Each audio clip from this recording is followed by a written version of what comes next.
Monsieur Pellegrini, bonjour. Bonjour. Quelle montre portez-vous à votre poignet aujourd'hui?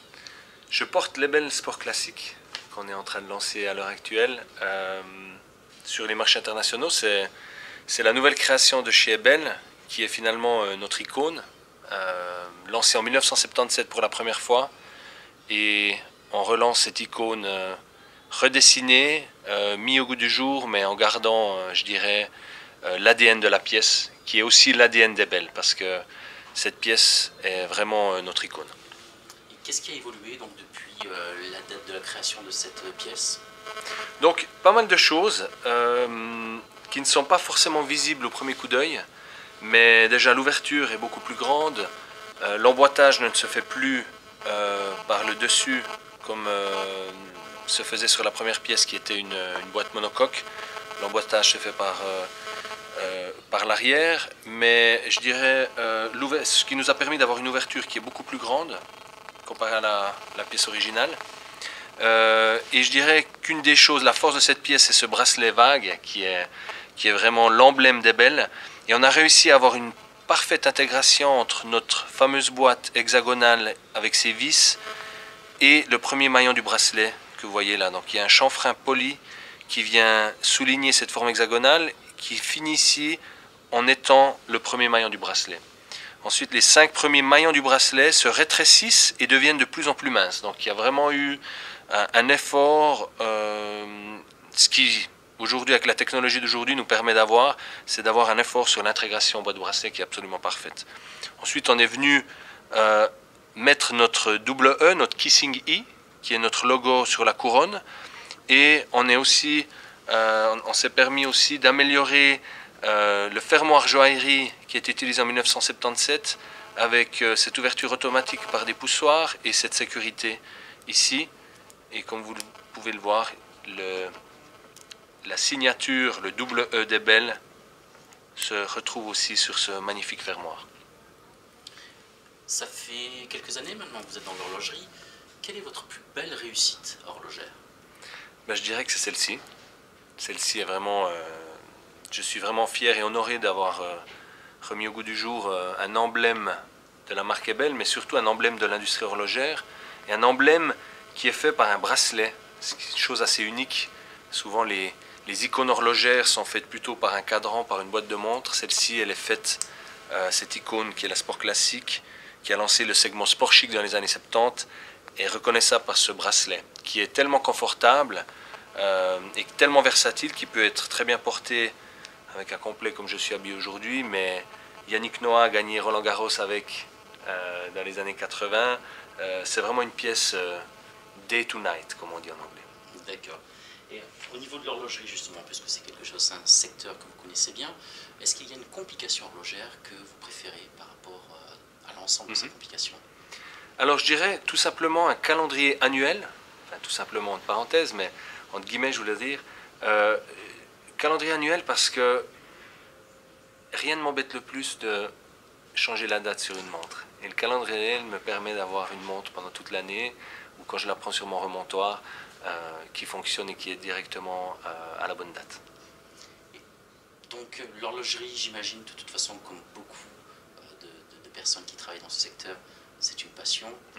Est-ce que vous avez d'autres passions dans la vie? Alors j'ai 2 autres passions. La première c'est le football, mais je ne m'attarderai pas sur cette passion en étant italien. Et ce qui vient d'arriver à l'équipe nationale d'Italie il y a quelques jours, je parlerai plutôt de mon autre passion qui est les voitures anciennes. Et je viens d'avoir 40 ans, tout comme ma Sport Classique. Et je me suis fait un petit gâteau en me rachetant une vieille Alfa GT Junior de 1971, rouge bien sûr. Et c'est une passion qui vient de mon père qui a toujours eu des Alphas, donc j'adore les Alphas et cette passion, cette vieille mécanique où on a vraiment ce sentiment de vraiment conduire. J'adore ça. Donc à peine qu'il y a un rayon de soleil dans le canton de Neuchâtel, je profite de sortir mon petit bolide à 90 chevaux, pas beaucoup de chevaux, mais une sensation fantastique parce qu'on tourne la clé et l'odeur à l'intérieur de cette voiture, c'est mon autre plaisir. Est-ce que vous pensez justement que ce type de voiture irait bien avec ce type de montre que vous portez au poignet? Absolument, absolument. Je pense que c'est une très bonne remarque et Cette montre, tout comme la voiture, je crois qu'il y a un retour très fort sur ce côté vintage, rétro-chic, minimaliste, sur des icônes. C'est une icône de l'horlogerie. L'Alpha GT Junior est une icône chez Alpha, mais je dirais une icône avec la fameuse GTA qui gagnait des courses dans les années 70. Ce sont des valeurs sûres. Donc tout à fait, il y a un lien entre ces deux choses. On peut parler d'art de vivre. Art de vivre, exactement. Exactement. Donc je ne vais pas vous demander, mais si quand même je vous pose la question, la voiture de vos rêves, peut-être que justement c'est celle que vous venez d'acquérir, ou il y en a une autre? Je dirais la GTA, j'ai pris la GT Junior 1003, mais si j'avais pu m'acheter l'Alpha GTA, ça aurait été encore un plus grand plaisir. Mais qui sait, je n'ai 40 ans, on verra dans 10 ans ce qu'on pourra faire. Ebel est une marque qui a une notoriété et un capital sympathie qui sont assez impressionnants. C'était la marque, il y a une vingtaine d'années, qui vraiment symbolisait le luxe horloger. Est-ce que vous auriez, vous, une définition personnelle du luxe, horloger ou autre, de manière générale? Je dirais que le luxe, c'est avant tout se faire plaisir.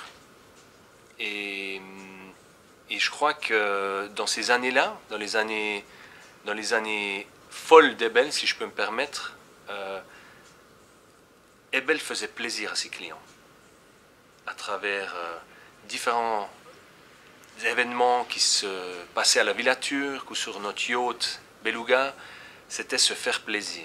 Et je crois que c'est le luxe, c'est se faire plaisir personnellement, faire plaisir aux autres en offrant un cadeau luxueux à quelqu'un, une expérience qui nous fait plaisir. Donc c'est un très bon lien entre ce capital sympathie, et je crois que dans le luxe, quand on fait plaisir aux gens, on s'en souviendra toujours, et les montres qu'on offre à quelqu'un ou qu'on reçoit, surtout les montres de luxe, on garde un capital sympathie et ça restera toujours quelque chose un patrimoine personnel pour le restant de nos jours. Aujourd'hui, si vous deviez citer une marque horlogère ou autre de luxe, laquelle, selon vous, justement, incarne le mieux le luxe aujourd'hui, en 2017?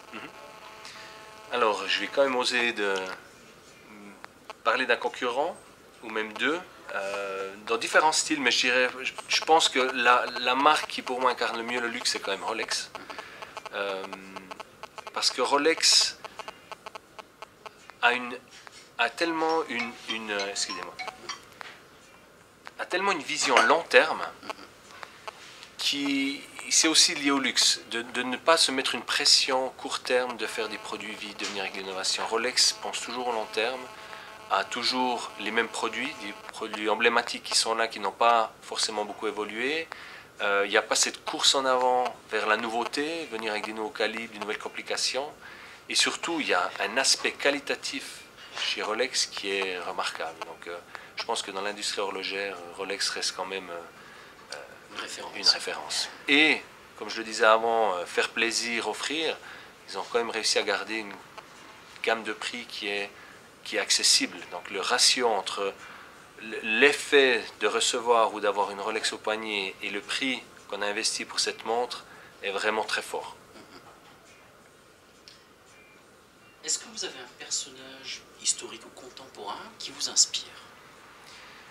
Alors je dirais, ça fait 15 années que je travaille pour le Movado Group, et je crois que notre fondateur, Gedalio Greenberg, le père de notre actuel CEO, est un personnage que j'ai eu la chance de rencontrer la première année, la première foire de Bâle que j'ai fait, qui est un visionnaire et qui avait une passion pour son entreprise, une passion pour le monde horloger, une histoire fantastique, qui débuta à Cuba en tant que distributeur Corum et Piaget, et avec l'arrivée de Fidel Castro, il a tout perdu, il se retrouve aux États-Unis, ne parlant pas l'anglais, donne un coup de fil à la famille Piaget, reçoit une petite collection Piaget de fil en aiguille, crée ce beau groupe qui est le Movado Group aujourd'hui. En étant dans les années 70, il rapatrie, il récupère la distribution des montres Piaget, des montres Corum pour tous les États-Unis, rachète Concorde, lance la Delirium, rachète Movado.